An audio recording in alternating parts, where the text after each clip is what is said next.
நட்டம் அப்படின்னா 100 மைனஸ் நட்ட சதவீதம்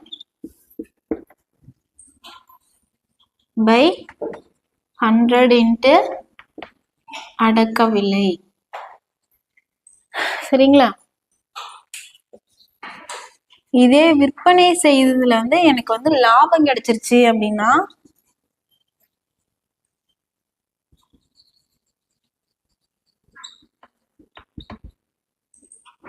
ஹண்ட்ரடு பிளஸ் லாப சதவீதம் பை 100 இன்ட்டு அடக்க விலை.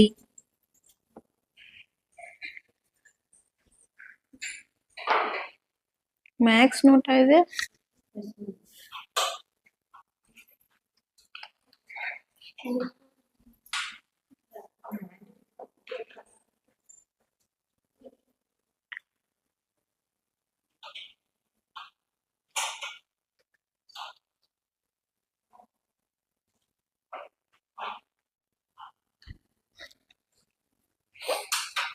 எழுதிட்டீங்களாப்பா?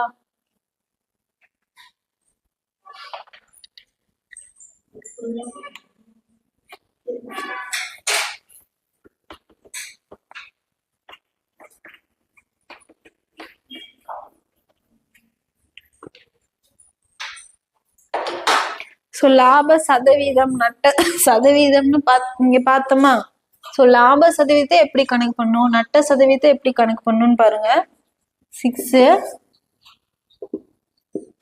லாப சதவீதம்னா நம்ம எவ்வளோ லாபம் ஈட்டி இருக்கோம். லாபம்னா எதுல இருந்து எது மைனஸ் பண்ணணும்னு சொல்லியிருக்கேன்? விற்பனை விலையில இருந்து அடக்க விலை மைனஸ் பண்ணா லாபம்னு சொன்னேன். ஓகேங்களா?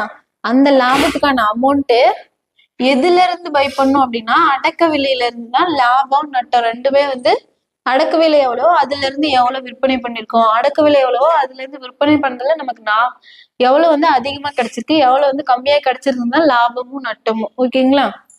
சதவீதம்ன்றதுனால இன்ட்டு 100. இதே நட்ட சதவீதம் அப்படின்னா